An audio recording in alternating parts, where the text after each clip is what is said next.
Ça fait plusieurs fois qu'on vient en Web Today pour vous parler des médias et à chaque fois on invite des personnes qui travaillent dans des médias. Voilà, on essaie de comprendre un peu cette transition des médias.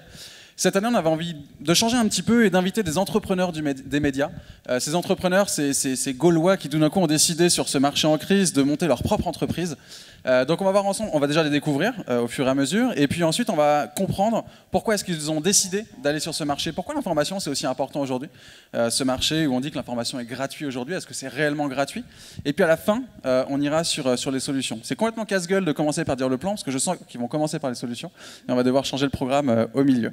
J'ai la chance d'être avec Liam Bogard, qui est le fondateur de The Root Baguette, cofondateur même, Hélène Froment, qui est la cofondatrice de Thank You Motion, Jérôme Reskin de Ouzbek Erika et Damien CTO de BriefMe.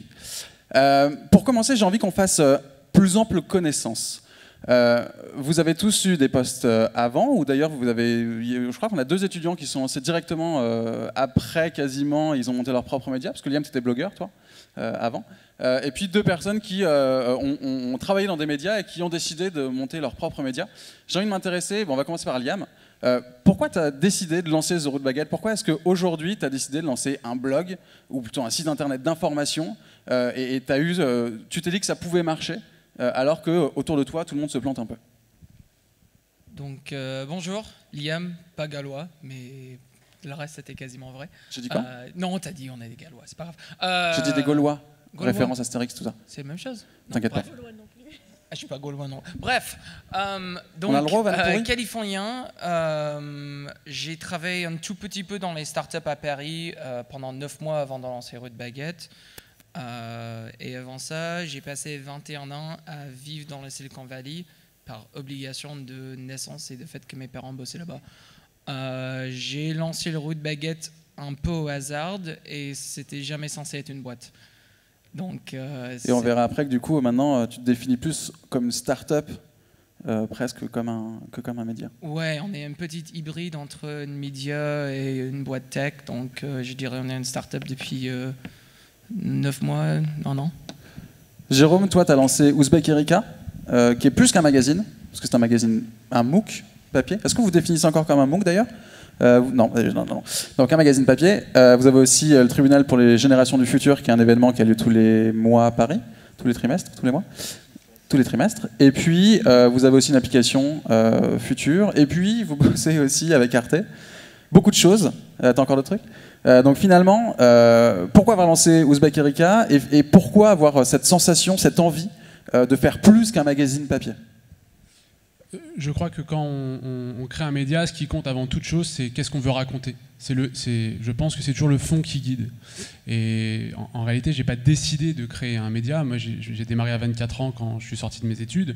Et j'ai fait des études de sociologie dans un grand établissement français où en fait le savoir était sclérosé et coincé entre 4 murs. Et l'idée était de démocratiser. Et il y avait aussi cette volonté, donc toujours sur le fond, d'être utile, d'être dans la proposition et dans l'objet prospective, qui est l'objet éditorial d'Ouzbek Erika, donc le futur, s'est imposé à moi comme ça. Et après, si je suis tout à fait transparent, ce qui m'a... l'élément déclencheur, c'est qu'un jour, j'ai un prof qui est arrivé bourré en cours, et je me suis dit, si cette personne est capable de transmettre quelque chose, bah moi aussi, surtout qu'en fait, ma vraie formation, c'est pas la sociologie, mais c'est les colonies de vacances. Et donc quand tu fais des colos, bah en fait, tu fais de l'éducation informelle auprès d'enfants. Et donc c'est un peu ça qu'on fait avec Ouzbek Erika sur les sujets de prospective, donc généralistes, hein, nouvelles techno, environnement, politique, etc. Et juste pour finir, donc effectivement, notre objet éditorial est le futur. On a démarré par un magazine papier, trimestriel. Vous définissiez comme un MOOC avant? Qu'on définissait avant comme un MOOC. Donc pourquoi est-ce que ça a changé en fait cette définition? Alors le MOOC c'est un produit qui est hybride, c'est un mot qui n'est pas très joli pour dire revue, donc hybride entre le magazine et le livre. J'ai dit tout à l'heure que je viens de la sociologie, j'ai baigné pendant très longtemps dans les revues type Esprit, Les Deux Mondes, donc des revues assez intello, et le but du jeu est de démocratiser ça. Donc voilà, il y a une revue à l'époque qui s'appelait le MOOC d'Autrement, des éditions Autrement, donc de l'éditeur Henri Dougier, puis la revue 21 qui est sortie sur ce modèle. Et donc on s'est dit, en pleine crise de la presse, parce que 2008, avec une énorme crise publicitaire, on se dit, bah tiens, il y a un modèle pour créer un média papier. Et en réalité, avec un tout petit peu de recul, on se rend compte que en fait, 21, qui est une réussite, est un accident industriel. dans le bon sens du terme, parce que c'est les seuls à avoir pu réussir à installer leur titre sur le marché. En fait, il n'y a pas de marché, donc on est revenu à un circuit de presse traditionnel, à savoir le kiosque. Ce que je voulais dire, c'est que cet objet éditorial futur, effectivement, on l'a d'abord collé sur le papier, mais ensuite on l'a décliné sur effectivement tout un tas de supports, parce que notre rôle à nous, c'est de raconter et essayer d'éclairer, de faire des hypothèses sur le monde qui vient. Et on va voir comment vous réussissez à transmettre des histoires différentes en fonction des canaux que vous utilisez. Hélène, alors toi tu as un parcours atypique, en tout cas tu as collaboré à 20 minutes, alors l'ordre n'est pas bon, 20 minutes, Le Monde, Mediapart, à chaque fois tu as collaboré au développement des médias, quasi à leur création. Et tout d'un coup, tu lances Thank You Motion, qui est un médium, et non pas un média, où en fait, tu permets à des internautes de couper leur vidéo en petits bouts pour la partager sur les réseaux. Au lieu d'avoir les 50 minutes de vidéo ou les 25 minutes, on peut les couper en petits bouts de 15 secondes pour les partager avec ses amis. Comment tu as eu l'idée ? Pourquoi tu as décidé de quitter, j'ai envie de dire, le marché traditionnel des médias ? Parce que c'était comme ça, en fait. Ouais, pourquoi tout ça ? On va commencer par ça déjà. J'ai bossé ces 20 petites dernières années dans l'Internet. Avant de rejoindre le monde interactif en 2001, j'étais plutôt dans des vraies startups Internet, j'ai envie de dire Excite, AltaVista, enfin sur du web non médiatique, sans équipe éditoriale particulièrement. Et en fait, effectivement, j'ai adoré bosser dans la news jusqu'au moment où il y a un truc qui me donne des boutons, on en a parlé précédemment, qui est le moment où globalement il est considéré que les fonctions techniques, marketing ou autres sont des fonctions support au service de la rédaction. Et à mon sens, ce moment-là, c'est la fin. En tout cas, moi, travailler dans un média, dans ces positions soi-disant de support, ça ne m'intéresse plus. Et c'est pour ça qu'en sortant de chez Mediapart, j'ai cherché ou en tout cas je me retrouve à lancer Thank You Motion assez exactement dans une position qui pour moi est la plus intéressante, d'équilibre entre un besoin utilisateur, donc du marketing utilisateur et un usage, une rentabilité, les possibilités d'un business pour les éditeurs, en utilisant les technos. Et donc c'est ce qui fait que je me sens à l'aise dans ce job d'entrepreneur aujourd'hui, et ce qui résume assez bien les jobs de producer que j'avais pu occuper avant de rejoindre les médias. Et il se trouve que notre solution qui permet donc à l'utilisateur de couper un extrait de la vidéo qu'il est en train de la regarder pour la partager est particulièrement intéressante, pas seulement pour les utilisateurs finaux, mais aussi pour les éditeurs et les médias en ligne qui publient des vidéos, puisque ça répond à leurs problématiques de promotion de leur contenu vidéo sur lequel ils ont un gros enjeu aujourd'hui. Est-ce qu'on peut dire que tu es en train de marier deux cultures, celle du média et celle de la tech, et de faire en sorte que moi, les deux je travaille à la rencontrent. grande réconciliation. C'est beau. Damien, tu es le CTO, donc le responsable technique, on peut dire. Mais c'est plus joli, CTO, responsable technique, ça fait un peu. De BriefMe, donc BriefMe qui a été lancé avec Laurent Mauriac, une équipe anciennement Rue 89, une équipe, j'ai envie de dire, fondatrice de Rue 89. Pourquoi tout d'un coup avoir quitté Rue 89 ? Est-ce que, alors qu'il était présenté comme faisant partie des nouveaux médias participatifs, enfin voilà, avec Slate, ça faisait partie des premiers médias, pourquoi est-ce que tout d'un coup tu as décidé de quitter Rue 89 et surtout, pourquoi BriefMe en fait ? Pourquoi avoir ce besoin de se dire on va retourner ? Alors BriefMe, ce sont des newsletters qu'on reçoit régulièrement et qui synthétisent l'information pour avoir justement le brief de la journée, pour se dire quelles sont les informations que je dois avoir dans ma journée pour être sûr d'être au courant de ce qui se passe autour de moi. Pourquoi relancer ça ? Surtout sur une newsletter, ça revient à la mode, mais au-delà de la mode, pourquoi une newsletter ? Alors, si on fait un petit retour en arrière, moi je suis arrivé un peu dans les médias un peu par hasard, parce que j'étais chercheur en informatique musicale avant, donc je faisais même pas de web. Avant... Vous l'entendez bien ou pas ? Oui, non. On en a tué deux, attends. Vous êtes toujours là ? Ok. Donc, avant d'arriver à Rue 89, en fait, que j'ai rejoint à sa création pour prendre la direction technique, moi j'étais chercheur en informatique musicale, donc j'étais très loin du monde des startups, j'étais très loin même du monde de l'économie réelle, et a priori c'était pas quelque chose qui m'intéressait. Et en arrivant à Rue 89, en fait, les autres associés m'ont associé rapidement à la direction de la boîte, et je me suis rendu compte que c'était assez excitant, en fait, que l'aspect technique qui était déjà entre guillemets validé, pour moi, je savais que c'était quelque chose qui me plaisait, l'aspect qu'est-ce que c'est que gérer une boîte, qu'est-ce que c'est que trouver un modèle économique, gagner de l'argent, gagner des clients. C'était quelque chose qui était hyper intéressant. Et il se trouve qu'on a lancé Rue 89 en 2007. En 2008, il y a eu la crise économique qui a eu un impact très très fort sur la pub. Et donc il y a eu un impact évidemment fort pour les médias comme Rue 89 qui était sur un modèle gratuit publicitaire. Parce qu'au moment où on s'est lancé, les gens nous disaient quand vous aurez 1 million de visiteurs uniques, vous aurez à peu près 1 million de revenus. Et malheureusement, c'est jamais arrivé, même si on a fait beaucoup plus qu'1 million de visiteurs uniques. Donc c'est quelque chose qui m'a assez rapidement intéressé et on a dû inventer des nouvelles choses justement pour contrebalancer en fait cette difficulté sur les modèles économiques. Donc on a fait plein de choses, on a fait de la formation, on a fait de l'édition, on a fait de la web agency, on lance une activité de MOOC qu'on a lancée il y a 2 ans qui marche pas mal d'ailleurs pour E89. Et donc l'aspect évidemment de faire un média, moi c'est quelque chose qui m'intéressait, que je trouvais bien, et de se dire comment est-ce qu'on peut faire pour faire un média qui permette de s'auto-financer, puisque c'est quand même la garantie de la pérennité évidemment de la boîte et surtout de l'indépendance de la rédaction.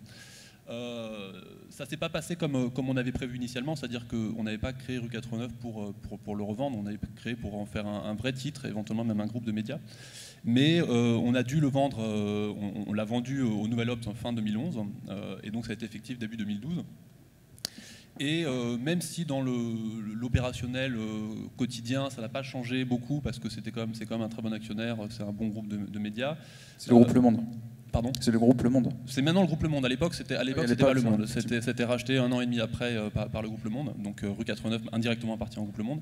La partie business, la partie start-up, en fait, on la maîtrisait moins parce que même si on était toujours les dirigeants de cette boîte, on avait un actionnaire majoritaire à 100%. Donc les grandes directions stratégiques, finalement, c'est lui qui les prenait et on les prenait, ce qui est tout à fait normal. Et c'est vrai qu'avec Laurent, assez rapidement, donc, Laurent Mauriac. Avec Laurent Mauriac, donc avec qui j'ai également cofondé Brisme. Assez rapidement on s'est un peu ennuyé en fait parce qu'il nous manquait quelque chose, donc on s'est mis à discuter, à savoir ce qu'on pouvait faire, éventuellement des choses qu'on aurait pu faire, pourquoi pas à l'intérieur de Rue 89. Alors c'est marrant parce que finalement quand tu penses toute la journée Rue 89, je pense que tu as plein d'idées autour justement d'un développement d'un site qui pourrait ressembler à Rue 89. Là vous avez pris une direction qui est quand même très différente. On a pris une direction opposée. En fait, il y a eu plusieurs constats. Il y a déjà un premier constat sur le modèle économique, dont j'en ai parlé tout à l'heure. Ce qui était un peu difficile, c'est qu'en fait, pour financer la production de l'information, c'était pas le produit principal qui finançait, mais c'était des produits annexes. Donc ça veut dire qu'on se détourne de notre objectif. Mais beaucoup de médias fonctionnent comme ça. Oui, mais si tu es un média, quand tu es une start-up, hein, c'est bien de pouvoir se concentrer sur son produit pour pouvoir aller vite, pour pouvoir investir à fond. Et en fait, quand tu es amené à faire d'autres activités, à prendre d'autres activités, tu te détournes de ton produit. Et parfois, tu fais des choix qui sont stratégiquement pas bonnes pour ton produit, mais opérationnellement, techniquement, il faut que tu le fasses tout de suite, quoi. Donc, il y a eu le modèle économique. Donc, on a pris on était sur un modèle gratuit, un modèle plutôt d'audience, donc d'affichage publicitaire. Et on a fait le pari du payant. On a fait aussi le pari d'une façon de faire l'information complètement différente, c'est-à-dire que de sortir du flux. C'est un des constats qu'on avait aussi, qui va de pair peut-être avec le payant, c'est-à-dire que faire du flux maintenant et faire payer du flux, ça nous semblait impossible. Parce qu'il y a une offre qui est déjà énorme et une offre beaucoup plus puissante de grandes marques médias et pas de médias également, des infomédiaires comme Google par exemple, qui a sur du flux, finalement beaucoup de gens vont sur Google News et ça leur suffit. Et donc on a voulu faire quelque chose de complètement différent, sortir du flux avec un début, une fin, et par un canal aussi qui revient en force un petit peu dans les médias, pas encore complètement en France, mais en tous les cas assez fortement aux États-Unis, qui est le mail, qui reste un canal très puissant, qui est sans doute le premier réseau social, en fait, même devant Facebook, puisque un réseau social c'est un intermédiaire technique entre des gens qui se connaissent. Et qu'est-ce que c'est ? Le mail, c'est exactement ça. Et ça reste quelque chose de très puissant et sous-exploité. Et donc on s'est dit, allons là-dessus, on veut tenter de nouvelles façons de faire, on veut un modèle économique qui est différent que ce qu'on faisait avant, parce que ça nous amuse aussi. L'excitation, tu disais tout à l'heure, qu'est-ce qui vous motive à créer une boîte dans les médias ? Tous les gens qui font des startups font ça parce qu'il y a un côté excitant quand même. Alors tu as très bien résumé là où on va aller ensuite, parce que ça va être intéressant de réfléchir à la transition des médias. J'ai envie qu'on se positionne sur 3 angles. La partie production, comment est-ce qu'on raconte de nouvelles histoires, tu en as parlé. La partie distribution, comment est-ce que finalement on arrive à s'adresser à une audience, et la prise en compte d'une communauté quand on est un médiateur de communauté finalement, est-ce qu'on l'a pas un peu oublié. Et puis la partie modèle économique. Je veux commencer par la prod. Et Jérôme, j'ai envie que tu nous parles de cet univers, où c'est quasiment un groupe que tu as montré, c'est un univers autour du futur. Pourquoi est-ce que tu as décidé de traiter ce sujet-là déjà ? Parce qu'à l'époque, quand vous êtes lancé, il y a quand même assez peu de médias qui parlent de cette histoire-là. Et comment est-ce que vous vous débrouillez maintenant ? Aujourd'hui, vous avez plein de canaux de diffusion de conversation. Comment est-ce que vous choisissez éditorialement chacun des sujets en fonction des canaux. Donc votre offre éditoriale, comment est-ce que vous la construisez aujourd'hui et comment ça se passe chez Ouzbek Erika? Alors, tout part encore une fois du fond. Je le répète, notre ligne éditoriale à nous, c'est essayer de comprendre le monde qui vient. Et sachant que ce monde qui vient est traversé par la question numérique. Donc le numérique a une grande place dans notre travail de réflexion. Pourtant, tu as commencé par du papier. Et on a commencé par du papier. On est sorti, alors, pour la petite anecdote, aujourd'hui, c'est les 5 ans. Aujourd'hui, c'est les 5 ans pile d'Ouzbek Erika. Aujourd'hui, il y a 5 ans. On n'a pas prévu les cotillons de champagne. Je suis désolé. Pardon. Est sorti Ouzbek Erika et on est sorti, sauf erreur de ma part, la même semaine que l'iPad. Mais donc quand moi je démarre 2 ans avant la sortie d'Ouzbek Erika papier, j'ai aucune compréhension de ce qu'est le monde du numérique. Je suis un rat de bibliothèque à la base. Enfin, j'ai fait des mémoires en traînant dans des bibliothèques. Donc j'ai pas une intelligence de ce qu'est le numérique et de son potentiel.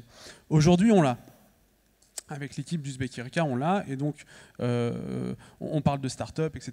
Ouzbek Erika n'est pas une start-up. Ouzbek Erika est une entreprise qui a un modèle économique, parce qu'une start-up, c'est la définition de l'agence, finalement. On est une entreprise de presse, où on a un rapport aux marques qui est différent que ce qui a été jusque-là. Par contre, quand on va se mettre à développer notre écosystème numérique, on va se remettre en mode start-up. Alors, pour répondre vraiment à ta question, donc le futur. Aujourd'hui, nous, on a ce magazine trimestriel papier. On a une collection de livres qu'on coédite avec 10-18 qui s'appelle Le Monde expliqué aux vieux. On fait Facebook expliqué aux vieux, les jeux vidéo expliqués aux vieux, les énergies renouvelables expliquées aux vieux, Lady Gaga expliquée aux vieux, etc. Et là, le but du jeu, c'est de réconcilier les générations sur des grands sujets de société. On a une application qui s'appelle Futur, qui est notre outil de veille ouvert pour notre communauté émotionnelle de lecteurs, où les lecteurs recensent avec nous sur Twitter, avec un hashtag qui s'appelle Futurite, les informations, l'actualité du monde qui vient, qu'ils veulent voir traitées donc, dans l'application. Et on les crédite, donc ça c'est pour faire travailler notre communauté. On a effectivement un événement qui s'appelle le Tribunal pour les générations futures, qui est une sorte de conférence spectacle qu'on fait maintenant dans les cinémas MK2, où on reprend la scénographie d'un procès avec un avocat, un procureur, président, des témoins, un jury populaire tiré au sort dans la salle qui vient sur scène rendre un verdict au nom des générations futures, avec une dessinatrice qui croque en live les dessins, donc il y a un côté événement. Et enfin, effectivement, on collabore à une émission de télé qu'on a créée, qui s'appelle Futur, qui s'appelait Futur Mag, maintenant Futur, qui est sur Arte chaque semaine. Est-ce que tu te considères encore comme un média? Quand on voit Libé, il y a quelques temps, qui disait « nous sommes un journal », vous c'est tout l'inverse? Enfin, vous êtes un journal, mais pas que. L'étendard d'Ouzbek Erika est son journal. C'est vraiment notre cœur et c'est aussi notre cœur intellectuel. C'est de là que part la réflexion. Et après cette réflexion, on la décline sur tout un tas de supports pour s'adresser le mieux possible à une communauté de lecteurs qu'on veut la plus large possible. Alors effectivement, on est limité. On est limité parce qu'on n'a pas un outil numérique puissant pour propulser et faire venir à nous une communauté de lecteurs. Donc notre prochaine étape, elle est celle-là. Hélène, sur la vidéo, pourquoi est-ce qu'il t'a semblé important que, éditorialement, on s'intéresse à la vidéo, que sur la production, la manière de produire de l'information, on se dise à un moment donné, en fait, tous les médias traditionnels prennent les productions vidéo qu'ils font, ils les mettent sur Internet, et il n'y a pas forcément si du remontage parfois, mais en tout cas des formats spécifiques pour le web. Pourquoi est-ce qu'il t'a semblé important tout d'un coup qu'on segmente en petits bouts ces vidéos, alors effectivement qu'il y a quelques années, il y a eu cette mouvance de dire il faut faire court sur Internet et qu'on revient sur du long. Pourquoi est-ce que tu as senti ça, de te dire il faut qu'on ait cet outil-là et que les utilisateurs en ont besoin? Éditorialement, en tout cas, c'était quoi la réflexion de base? Ma réflexion par rapport à la production vidéo elle-même, elle est justement, j'ai plutôt envie de dire aux éditeurs, concentrez-vous sur une production vidéo de qualité, et en revanche, moi je vais venir permettre aux utilisateurs de faire eux-mêmes leur choix et de ne partager que leur moment préféré, le moment qui les intéresse. Et donc, en gros, laissez à vos utilisateurs le pouvoir de faire leur petite bande-annonce et le pouvoir de faire la promotion de vos contenus vidéo. Et à la fois, ne mélangeons pas les choses, ou en tout cas, ne détériorez pas la qualité de vos productions vidéo pour des questions de, soi-disant, les gens veulent du court, les gens veulent du truc, les gens veulent du machin. Faites ce que vous savez faire, ce qui correspond à votre marque, ce qui correspond, et globalement, apprenez, imaginez, inventez des choses nouvelles en termes de format tous les jours. En revanche, intégrez les utilisateurs, intégrez le fait qu'aujourd'hui, les utilisateurs, ils il y a eu globalement l'ouverture des articles aux commentaires. On est un peu la même chose, entre guillemets, sur ce mouvement d'appropriation par les utilisateurs lecteurs du contenu. Permettez aux utilisateurs de dire ce qui les a vraiment intéressés ou ce qui les a vraiment amusés, ou de réagir sur un moment précis de vos vidéos. Et donc, concentrez-vous sur vos vidéos, sur vos productions, intégrez cet aspect participatif, interactif avec les utilisateurs, et globalement, vous y gagnerez de la visibilité et de la promotion. Mais c'est hyper intéressant, ça veut dire qu'aujourd'hui, les médias doivent s'adapter à un nouvel écosystème où il n'y a pas qu'un imprimeur, où il y a énormément d'acteurs autour d'eux, et surtout, leur réapprendre peut-être, pour certains, qu'ils s'adressent non pas à une audience, mais à une communauté, et faire en sorte qu'ils se réapproprient le média en question, et du coup, de ne pas dire aux médias, tu es obligé de t'adapter à tout le monde, et voilà, permet aussi que les gens jouent avec ton contenu. Absolument. Il y a les deux questions, le côté rapport au lecteur, internaute, utilisateur, et possibilité pour lui de s'approprier dans une certaine mesure le contenu. Il y a aussi une autre question qui est, on vient sans doute d'un monde où dans les médias, en tout cas, l'aspect production était survalorisé, ou en tout cas est concentré beaucoup d'efforts.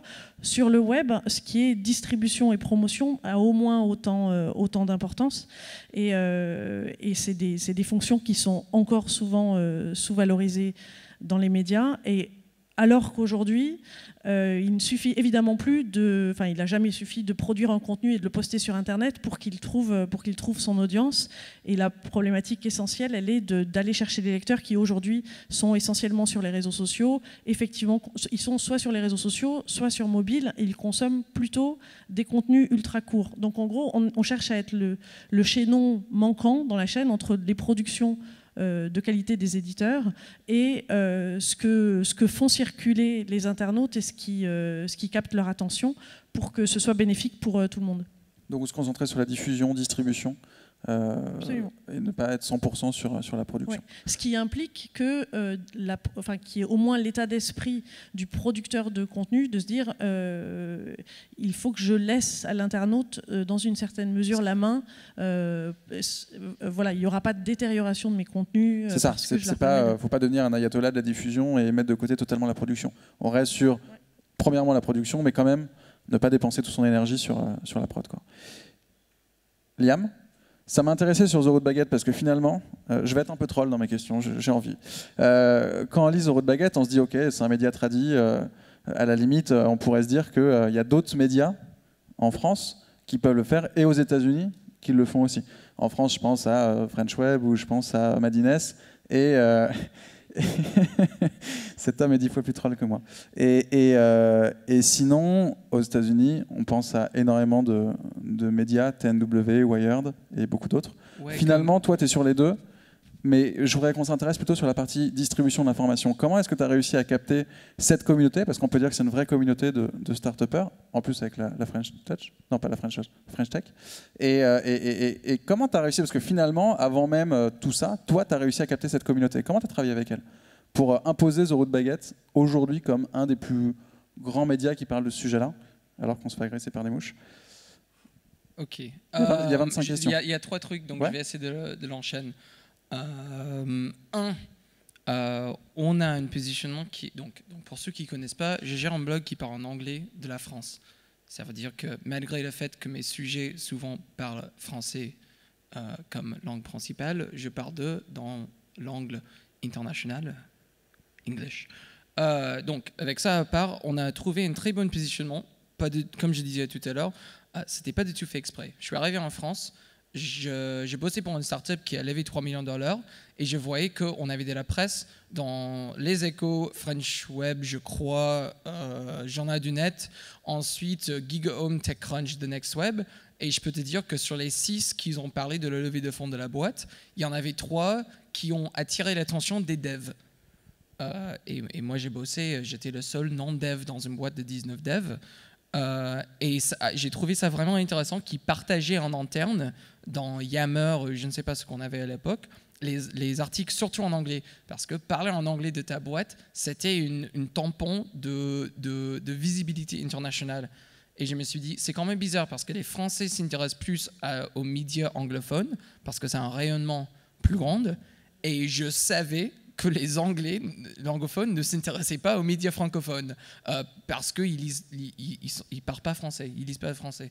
Donc je me suis dit, pourquoi est-ce qu'on fait cette différenciation? Parce que c'était quand même très rare d'avoir une start-up en 2011 qui avait du coverage sur son levée de fonds par des médias anglophones. Pourquoi est-ce qu'on ne parle pas et en plus, les journalistes qui l'ont couvert, il fallait embaucher une équipe d'RP à San Francisco pour que ces 3 articles se déclenchent. Donc c'était genre 25 000 € pour avoir 3 articles. Et je dis, pourquoi est-ce qu'il n'y a pas un média sur place qui parle en anglais de la France? Et à l'époque, et encore aujourd'hui, il existait des acteurs comme New York Times, comme Bloomberg, comme Reuters, comme Financial Times, comme The Economist, comme BBC, comme The Guardian, qui ont un bureau ici. Comment tu as eu la confiance des start-upers qui tout d'un coup se sont dit on va lui faire confiance parce que on va lui filer des infos, parce qu'un média c'est quand même ça, c'est quand même des infos. Non, ils ne le faisaient pas au début. Au début, on allait à la chasse, on s'abonnait à le newsletter quotidien de French Web et quand on le voyait, on reprenait. Et, moi, j'avais une règle dans les médias en tant que journaliste, parce que je ne suis pas journaliste à la base, je suis mathématicien, mais ça se trouve que je suis sur une phrase. Mathématicien. J'ai étudié de la mathématique, théorie des nombres, théorie de groupes et tout ça. Et j'avais une règle, c'était « it's OK, ça va si tu rates une actu une fois. Mais si tu le rates une deuxième fois, tu es quand même con parce que tu sais que la boîte a fait quelque chose, donc il y a une bonne chance qu'ils vont faire un deuxième truc chouette. » Donc à chaque fois que je voyais une actu, pas seulement je couvrais le sujet, mais j'envoie un email à quel qu'il soit que je pouvais trouver en disant « Bonjour, je suis Liam, j'ai parlé de ta boîte ici, ça serait cool de prendre déj. » Et il y avait des gens comme Fred Mazala qui disaient oui, il y avait Jean-David Chamberlain qui disait oui, et je suis venu rencontrer Isaïe. Qui sont des fondateurs de start-up.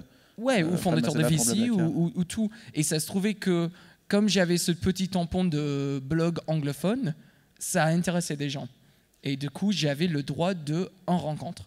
Si je faisais de la merde, j'étais quand même dans la merde. Il faut pas dire merde. Ok. Et alors, comment tu as eu des lecteurs finalement? Comment est-ce que tu as réussi parce qu'en France, on n'est pas tous entrepreneurs. Ouais. Donc il y a beaucoup de gens qui te lisent, autres que entrepreneurs. Comment est-ce que tu en arrives tout d'un coup à avoir une audience qui s'intéresse à ça et voilà, vous mettez en place des événements aujourd'hui. Il y a beaucoup de choses autres que le média en tant que tel. Je crois que des gens lisent aujourd'hui, on est dans une phase de hypermédia. Donc, ce n'est pas une question de des gens lisent Rude Baguette ou d'autres médias. Ils lisent plusieurs. Donc, tout de suite, nous, on était au courant de ça parce que avant d'être journaliste ou blogueur, je ne suis pas journaliste de tout, avant d'être blogueur, j'étais lecteur.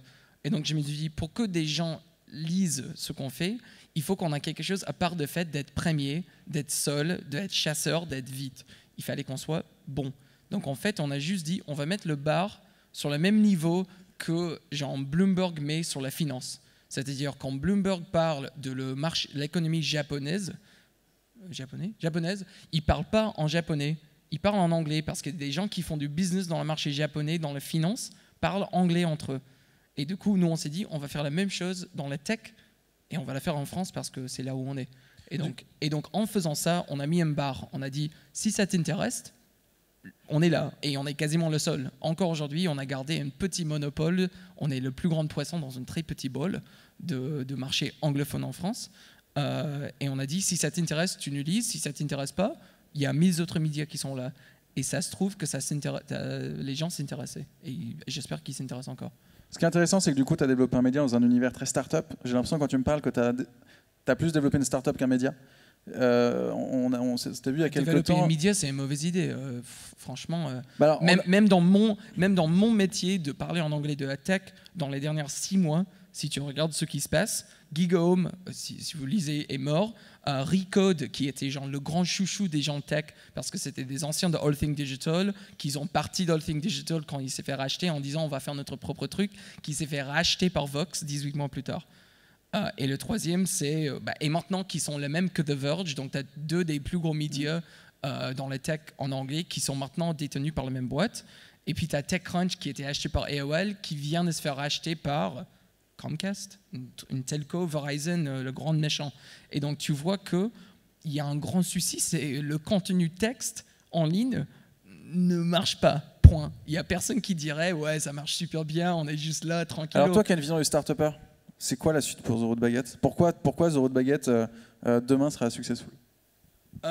Déjà aujourd'hui on est une success parce qu'on a fait le choix de ne pas baser notre succès sur l'idée que le pub va marcher très bien.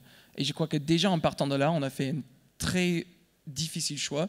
Mais si vous allez sur le site aujourd'hui et que vous n'avez pas Adblock, ou si vous l'avez, ça ne peut pas changer grand-chose parce qu'on n'a pas de pub. Le seul pub qu'on a sur le site, c'est sur un partenaire qui nous auberge gratuitement, gentiment, et on s'est dit, tu nous auberges, on met un petit logo sur le site, et un deuxième, c'est nos événements. Et en fait, j'ai trouvé que les emplacements pub traditionnels, c'est une très bonne support, et ça marche très bien pour annoncer vos propres événements. Parce que ce n'est pas dans le contexte d'un article que tu vas dire « by the way, on a un événement », parce que ça fait un peu pub poussé dedans au milieu d'une interface, mais c'est là si tu le vois à côté. Et en fait, en faisant ça, on s'est retrouvé dans une obligation de trouver un moyen de gagner la vie qui était autrement que ça. Et c'est pas que je crois que les médias ne devraient pas faire de la pub, c'est que je crois qu'aujourd'hui, ça pèse entre 70 et 80% de marché global de la presse, et c'est pas healthy. Si je te disais qu'aujourd'hui, un de tes clients générait 70 jusqu'à 80% de ton revenu, tu dirais un problème. Et encore plus, tu as un problème, c'est qu'à chaque fois que tu embauches une journaliste, comme la plupart de ton revenu vient de pub, tu dois faire en sorte que tu gagnes plus de revenus pub pour payer et le journaliste et le mec qui est chargé de trouver des pubs. Que ce soit le dev qui programme des trucs automatiques qu'on appelle programmatiques, ou que ce soit un régie qui va aller appeler Orangina et dire « Est-ce que tu veux pas mettre une jolie pub sur notre site ?» Et ils vont dire oui. Parce que c'est Orangina, ils sont chouettes. J'aime bien. Tu sais, on n'a pas... Bref, je reviens sur Orangina tout à l'heure. C'est très bon. C'est pas la même chose aux US, donc quand tu arrives en France... Bref. Quand on s'est vu l'autre jour, tu m'as dit « Je suis plus un média, je suis une start-up ». Ouais, donc... C'est quoi la transformation? C'est quoi le changement? Nous, on a regardé pendant très longtemps le marché des médias. On a regardé du consulting. Tout le monde me demande, est-ce que tu n'es pas consultant à côté? Non, je ne suis pas consultant. On a regardé tout ce que des gens font. Et il y avait un truc très vite qu'on a trouvé, c'est qu'il y a une logique très normale entre une presse écrite, en ligne ou hors ligne, et l'événementiel.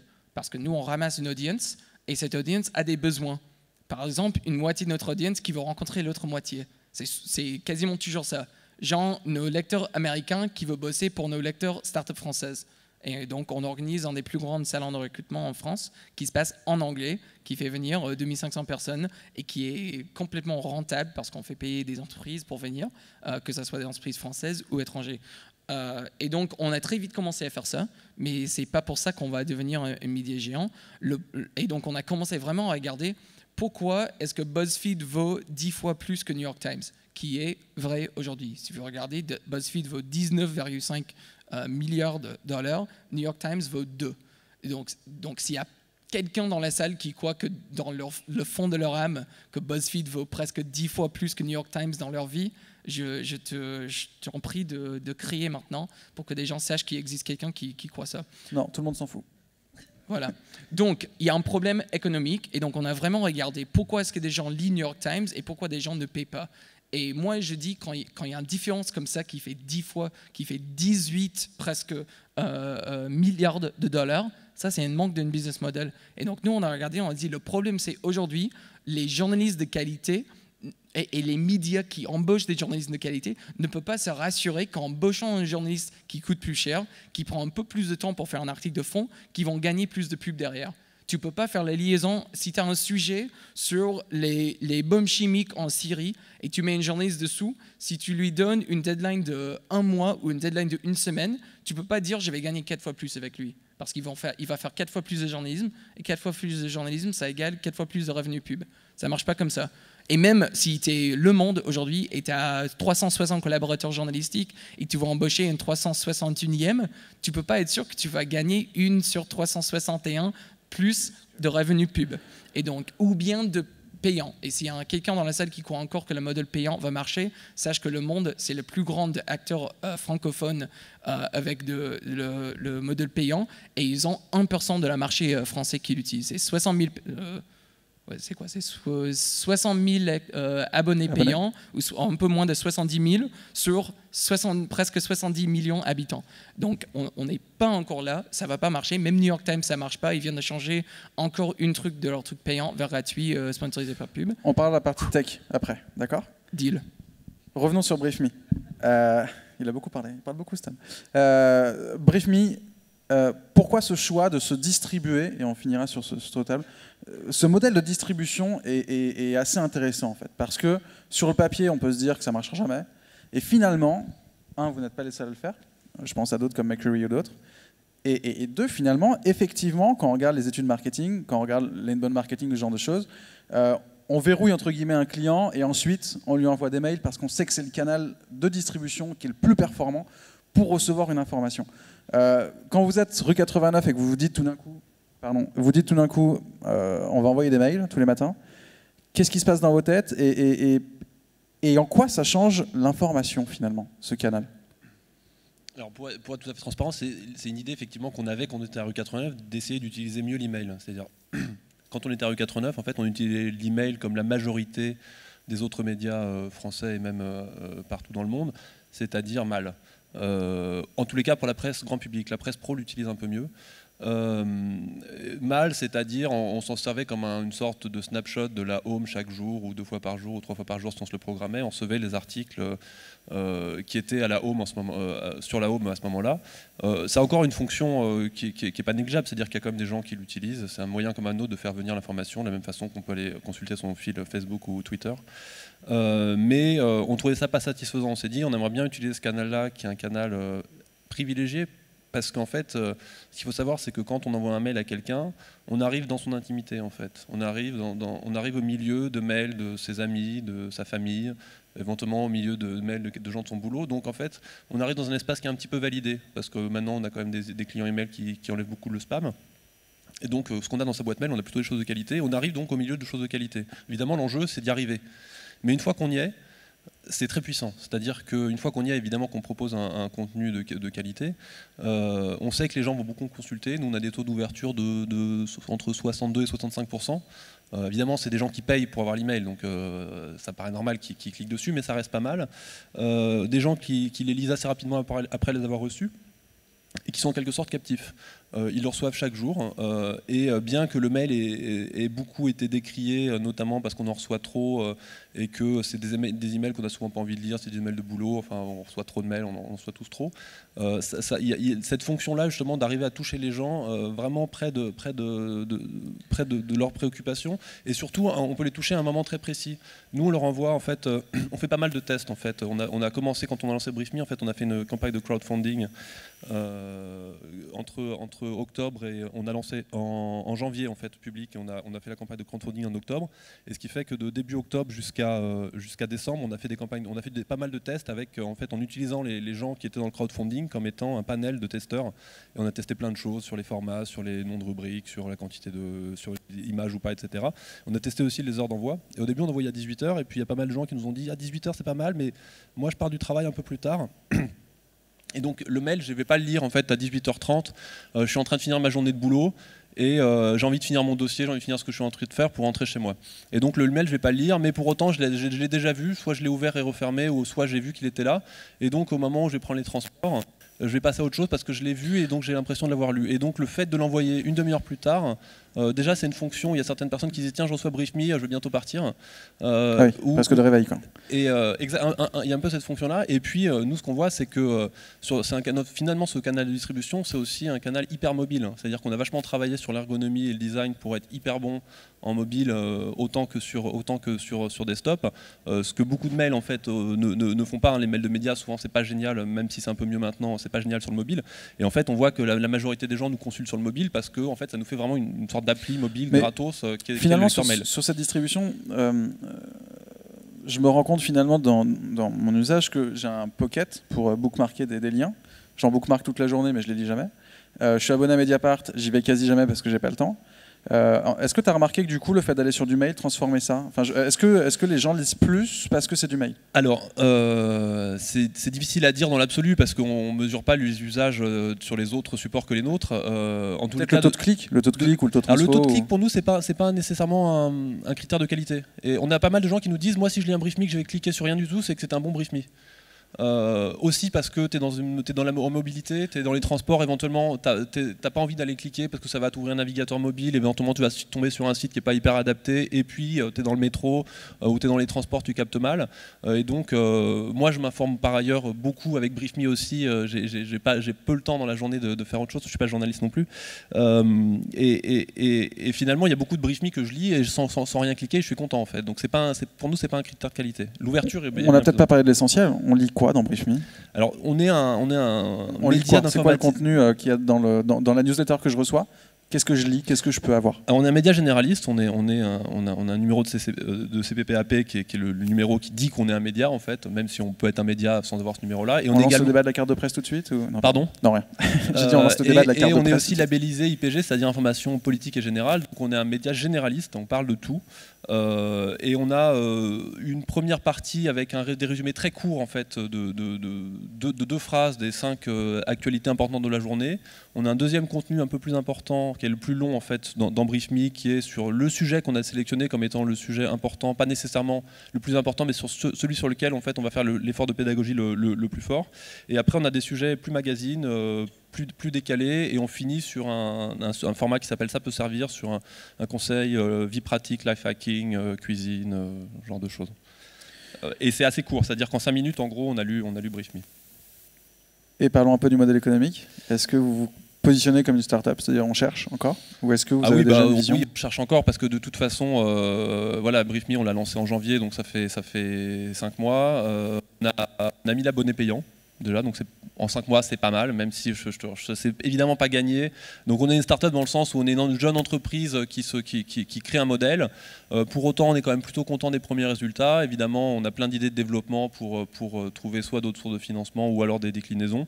Et en ce sens, on est une start-up. Après, une start-up, c'est une entreprise qui commence. Enfin, on n'est pas une start-up dans le sens où je ne pense pas qu'on puisse avoir, contrairement à beaucoup de start-up, il y a plein de définitions d'une start-up, mais une start-up, ça peut être une entreprise à croissance extrêmement rapide, dans un objectif soit de revente ou éventuellement autre.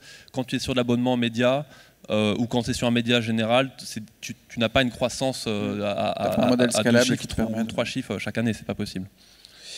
Je vous propose quelque chose. Je vous mets dans la confidence de la cuisine interne. Il nous reste 16 minutes, sauf que si on veut rendre le plateau à l'heure et rattraper un petit peu le retard, on le rend en 10 minutes. Je vous propose qu'on discute des solutions des médias pendant 10 minutes, et il nous restera 6 minutes du temps officiel. Si vous avez des questions dans la salle, comme ça au moins on pourra les prendre. Donc, et vous pouvez mettre, enfin bref non, vous pouvez poser des questions sans souci. Je ne sais pas s'il y a un micro qui circule, mais du coup, si vous voulez en préparer quelques-unes, allez-y. Même question pour tout le monde. On a 10 minutes, donc si on fait le calcul, vous êtes 4. On ne fera pas le calcul. C'est quoi la solution pour les médias aujourd'hui? Finalement, vous êtes tous symboliquement une solution, une possibilité. Si en 2 ou 3 minutes, vous pouviez dire quelle est selon vous la solution que vous apportez et qui change la manière de voir les médias ou ce que ne font pas les médias traditionnels. Alors je m'en excuse parce que j'aime pas ça de confronter les startups ou les nouveaux médias avec les médias traditionnels. Mais voilà, ce que vous faites différemment et ce qui vous permet de vous dire aujourd'hui, il y a peut-être un truc à creuser là-dedans. On a parlé de la production, de la distribution, du modèle économique. C'est quoi selon vous qui est le plus important aujourd'hui? On va commencer par Liam et puis comme ça on court Liam. 2 minutes. Donc, je crois que le grand truc, c'est de retrouver un peu un équilibre. Je ne crois pas qu'il y a une solution. Je crois qu'il y a un problème de déséquilibre. Tout à l'heure, j'ai parlé de 80% des revenus qui venaient des pubs. Et je crois que, autant on peut dire que le média, ce n'est pas que pour gagner d'argent, et une ligne éditoriale, ça devrait être fait sur une ligne éthique et non revenu. Mais pour qu'une ligne éditoriale puisse être libre, il faut que des journalistes font le boulot d'un journaliste, les distributeurs font le boulot d'un distributeur et que tout le monde soit zen sur ça. Et je crois qu'on est plus ou moins tous sur un peu le même axe sur ça, c'est rééquilibrer un peu qui fait quoi et comment le reste fait une sorte que le média en soi va bien. Nous, de notre côté, comme j'ai pas beaucoup parlé de ça, j'ai quand même parlé de ce qu'on fait pas. Nous, on essaie de faire en sorte que les journalistes ont des armes pour devenir des super-héros. Et le problème aujourd'hui, c'est dans le monde numérique, un journaliste a un stylo et un papier pour quasiment tout son boulot, sauf quand il utilise WordPress pour publier son article. Et ça, c'est quand même dommage. Donc nous, on a développé une plateforme de communication pour les journalistes pour gérer tout ce qu'ils connaissent et pour gérer leurs relations avec leurs sources, que ce soit une source officielle, une source tiers comme Twitter ou comme Feedly, tout. Et l'idée, c'est qu'aujourd'hui, les journalistes passent la plupart de leur temps à reprendre ce qu'ils sachent déjà, à retrouver leur point de contact qu'ils avaient il y a 6 mois, de relire ce qu'ils ont déjà écrit et de refaire une infographie basée sur 30% des données d'un truc, 30% de notre. Donc en fait, on a créé une plateforme qui les permet de gérer tout ce qu'ils sachent. Ils peuvent garder en privé tout ce qui est privé à eux et aussi ils peuvent reprendre. Si je vois un chiffre sur Le Monde aujourd'hui, je vais le reprendre, je le fais déjà et je le mets dans mon article. Mais aujourd'hui, j'ai le passé de faire ça, sachant que ça vient de Le Monde. Et on a une façon de permettre des journalistes à la fois réclamer, réapproprier leurs connaissances et aussi le partager, sachant que de l'actualité aujourd'hui, c'est une commodité, mais c'est la seule commodité qui n'est pas chiffrée. Aujourd'hui, l'actualité est un texte et on veut le rendre en données. Et c'est là où du coup tu vas pouvoir intégrer ta transition vers une boîte beaucoup plus tech avec des éléments techniques. Exactement. Dans ton média. Merci Liam. Hélène, c'est quoi selon toi qui fait que Thank You Motion bouscule un peu les frontières? Vous avez des partenariats avec des médias traditionnels, donc c'est intéressant du coup tu es à la frontière de tout ça. Oui, donc il est un peu tôt pour parler en termes de résultats, mais on peut déjà voir ce que l'on va mesurer, en tout cas, puisqu'on est en production sur les vidéos du Monde, donc lemonde.fr, et sur les vidéos de l'Express. Donc je vous invite à aller faire des clips à partir des vidéos du Monde et de l'Express. Vous cliquez sur le bouton jaune, et là c'est magique, vous allez pouvoir partager juste les quelques secondes qui vous intéressent. Et donc on est en production depuis quelques jours, depuis lundi sur Le Monde et jeudi dernier sur l'Express, donc c'est vraiment tout chaud. Les premiers clips circulent, et ce qu'on va chercher à mesurer, c'est trois choses. Déjà, apporter aux éditeurs une meilleure connaissance des contenus qui intéressent les utilisateurs, pas seulement en termes de vue globale, c'est-à-dire qu'aujourd'hui un éditeur sait que telle vidéo a été vue tant de fois et a été partagée tant de fois, mais dans sa globalité, puisque c'est la seule possibilité qui est offerte aux utilisateurs aujourd'hui. Là, on va pouvoir leur dire que c'est tel extrait qui a particulièrement intéressé telle population d'utilisateurs et qui s'est propagée à tel ou tel endroit. Donc une sorte de connaissance éditoriale et des centres d'intérêt des utilisateurs plus précis sur leur contenu vidéo. Ensuite, on va mesurer le delta d'engagement, puisqu'en fait, on se rend compte assez vite, mais là encore, vraiment, je suis preneur de vos feedbacks par email, que globalement, dès lors qu'on se prend au jeu de regarder une vidéo en se disant mais quel est le moment que j'ai envie de partager et pourquoi? Est-ce que c'est pour faire une blague? Est-ce que c'est pour reprendre une citation en s'appropriant ce texte-là? Est-ce que c'est pour le meilleur moment d'un match de foot ou je ne sais quoi? Globalement, on se rend compte que, dès lors que cet acte devient un peu réflexe, on a, alors les chiffres sont pas scientifiques et sont pas significatifs aujourd'hui, mais on a un taux d'engagement qui se mesure par le nombre de likes ou de partages des extraits versus le nombre de vues, qui est sans commune mesure avec le taux d'engagement sur les vidéos intégrales, bien évidemment, puisque l'extrait va vous être apporté par un ami qui a choisi précisément cet extrait pour vous, etc. Donc on mesure l'engagement et le delta d'engagement. Et la troisième chose, et l'enjeu le plus important et ce qui prendra sans doute un peu plus de temps à démontrer, c'est à quel point on ramène une audience additionnelle sur les vidéos intégrales des éditeurs, puisque leur enjeu à eux aussi, à la fin de la journée, c'est d'avoir plus d'inventaire publicitaire sur les vidéos intégrales, tandis que nos clips sont les seules petites vidéos qui n'ont pas de pub, pour pouvoir circuler le plus facilement à la fois sur le web et sur les mobiles. Donc faciliter la circulation des contenus et faciliter l'adhésion des gens pour qu'ils recréent et deviennent au moins de la vraie culture du mix. Exactement, au moins de l'adhésion et dans une certaine mesure du trafic additionnel. Jérôme, chez Uzbek Erika, comment tu as l'impression de mener cette transition, peut-être plus à la partie transmédia, cette capacité à avoir plusieurs canaux? On voit que le monde se met à faire beaucoup d'événements aussi. Enfin, beaucoup de médias se mettent finalement à devenir autre chose que des journaux. Je ne sais pas si je vais répondre à ta question, mais ce qui est très important pour nous, la chose cruciale, si on doit retenir une seule chose, l'ambition prioritaire, c'est redonner aux gens le goût de l'avenir. Nous, c'est pour ça qu'on travaille. C'est pour ça qu'on passe du temps à éditer des médias.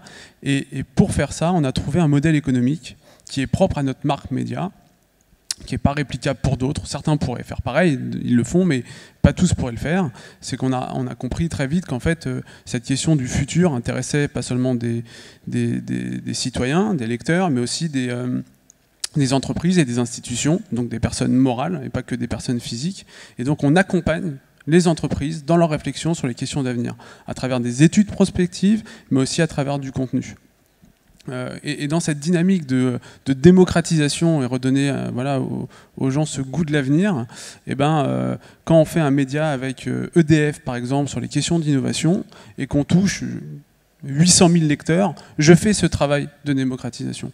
Donc voilà, on a trouvé, nous, ce modèle économique pour nourrir cette ambition qui est de redonner aux gens le goût de l'avenir. Il me reste quelques secondes. Sachant qu'en plus c'est un sujet en réalité extrêmement politique, dans la mesure où c'est quand même un luxe extrême de pouvoir réfléchir à l'avenir, dans la mesure où pour beaucoup l'avenir se limite à la fin de mois. Comment est-ce qu'on boucle nos fins de mois, voire les milieux de mois. Donc pour nous c'est un vrai combat de pouvoir essayer de permettre aux gens de lever un petit peu la tête du guidon, de regarder loin et de se dire qu'en fait l'avenir, ouais c'est compliqué, mais en fait il y a des lueurs d'espoir. Il y a deux choses que je retiens intéressantes sur la partie effectivement se positionner en tant que média, en tant que médiateur de communauté, sentir qu'il y a un enjeu global sur une thématique. Et l'enjeu du média, c'est d'amener de la pédagogie, amener de l'enseignement et amener une connexion entre les gens. Et puis cette capacité aussi à être vecteur d'informations aussi positives et pas être que sur des informations négatives, mais de voir le monde de façon plus globale. Nous, on est vraiment. D'abord, on parle avec un ton qu'on qualifie de cool et savant, avec aussi de l'enthousiasme et de l'optimisme, et on essaye d'attraper avec notre petit outil de veille et d'évaluation tous les médias, tous les sujets extrêmement porteurs, alors le monde de l'open, le monde du collaboratif, etc. etc. Le monde de Le Pen ? De l'open. Ah, de l'open. Je crois que c'était le monde de l'open, genre sympa. Pour Brief Me, c'est quoi selon vous, voilà, après toutes les expériences que vous avez vues, que vous avez eues, les différentes tentatives de Rue 89, maintenant c'est Brief Me. En quoi est-ce que c'est différent? En quoi est-ce que d'autres personnes qui sont dans la salle pourraient se dire effectivement ça peut être malin le mail ou voilà. Qu'est-ce que vous avez chopé selon vous? C'est quoi la bonne idée de cette idée où vous dites vraiment il n'y a personne dessus alors que ça fait sens quoi? Un peu comme Hélène, je vais te dire que c'est un peu tôt pour tirer des conclusions parce que c'est très récent. Ce qu'on a démontré déjà, c'est qu'il y a des gens qui se sont intéressés et puis il y a des gens qui sont déjà prêts à payer pour ça, qui était pour nous une première petite victoire. En tous les cas, on est toujours content de voir des gens qui sont prêts à faire ça. Après, bien malin celui qui dira quel est le modèle économique général de la presse, et je pense que même il n'existe plus en fait. Finalement, la presse subventionnée à grande partie par la publicité, c'était une parenthèse, c'était une aberration un peu en fait de la presse qui a duré 20 à 30 ans, qui ne reviendra sans doute pas. Parce que l'inventaire est capté par d'autres acteurs que la presse, et la presse avait le monopole en fait de cet inventaire. Et donc le modèle, c'est plutôt des modèles, et je pense que chacun de ces modèles sont multiples, un petit peu comme vous tous. Il y a différentes sources de revenus qui alimentent un modèle complet. Maintenant, je ne saurais pas te dire quel est le bon modèle. Par ailleurs, moi, je travaille aussi pour un autre média. Je fais de la presse pro sur quelque chose qui est très différent. Et là aussi, on a un modèle multiple. On fait aussi de l'événementiel. On fait de l'organisation de conférences, soit pour nous, soit pour le compte d'autres entreprises ou d'autres collectivités. Et donc, on voit que même là, dans un truc complètement différent, la presse pro, même si la presse pro faisait déjà un peu ce genre de choses, le modèle unique n'existe plus. Même si c'est des modèles qui sont basés sur des abonnements qui sont beaucoup plus chers, il est plus possible, et je pense qu'il ne reviendra plus quoi. Et finalement les quelques exemples, parce qu'on voit en France l'exemple de Mediapart qui est assez intéressant parce que en fait ils ont montré que finalement le modèle sur abonnement marche, mais il y a un Mediapart, je ne pense pas que ce soit on ne peut pas dire tiens Mediapart l'a fait, parce qu'il y a beaucoup d'autres médias qui se lancent en ce moment. Il y a sans doute une quinzaine, là, il y a un rapport sur le paysage de la presse qui est sorti hier par Jean-Marie Charon qui recense une quinzaine de médias qui sont lancés très très récemment, donc dans les derniers mois. Et moi, dans ce que j'en vois, j'ai l'impression qu'il y en a beaucoup qui prennent en tous les cas l'exemple de Mediapart comme un exemple pour lancer des rédactions plus ou moins importantes. Et je pense que c'est compliqué. Tu le disais tout à l'heure, l'abonnement, c'est pas la panacée, c'est compliqué. Les journalistes, la productivité, enfin, le mot est peut-être pas correct, mais en tous les cas, la rentabilité d'un journaliste, elle est hyper compliquée et c'est pas une équation mathématique. C'est pas je vais pas faire plus de soft ou avoir plus de gens qui vont vendre des choses. Donc voilà, modèle multiple, modèle compliqué. Après, ce qui est excitant, c'est qu'on assiste vraiment à un chamboulement total en fait de cet écosystème, et donc il y a plein de choses à faire quoi. Donc c'est intéressant finalement, c'est arrêtons de penser au modèle économique, pensons à sa communauté, comprenons quels sont leurs besoins et adaptons le modèle du média comme vous l'avez fait, adaptons le modèle du média à la communauté à qui on s'adresse, et il y aura des flux de revenus. Et juste pour rebondir sur quelque chose dont Hélène parlait tout à l'heure, sur la séparation entre les journalistes, la distribution, la production, je pense qu'aussi une des clés, c'est finalement que ce soit décloisonné quoi. Je suis d'accord, les journalistes ils doivent être concentrés sur la production. Mais ça doit pas être, ils ne doivent pas être produits de façon éthérée, complètement séparée de la distribution. Ils doivent travailler avec les développeurs, ils doivent travailler avec les gens du marketing, avec les commerciaux. Enfin, tout le monde doit travailler dans la même direction. Je ne veux pas dire, évidemment, les journalistes ne vont pas les vendre des articles, ils ne vont pas les vendre des pubs pour du contenu, mais en tous les cas, ce qui est bien, et c'est beaucoup plus facile dans des boîtes dans lesquelles j'ai eu la chance de travailler qui sont petites que dans des grands médias où les grands médias sont hyper cloisonnés et commencent à bouger un petit peu, mais... Non, on n'a plus de temps. Je vais juste répondre à un tweet et dire que non, le résumé de la conférence, c'est pas de dire que les médias ça fait pas de fric et que ça fera que des newsletters. C'était pas du tout l'enjeu. Enfin, je pense que je sais pas si on s'est bien fait comprendre, mais c'était pas ça le truc. Et ben merci à tous de nous avoir suivis et nous on se retrouve vendredi pour une autre conférence. Merci beaucoup.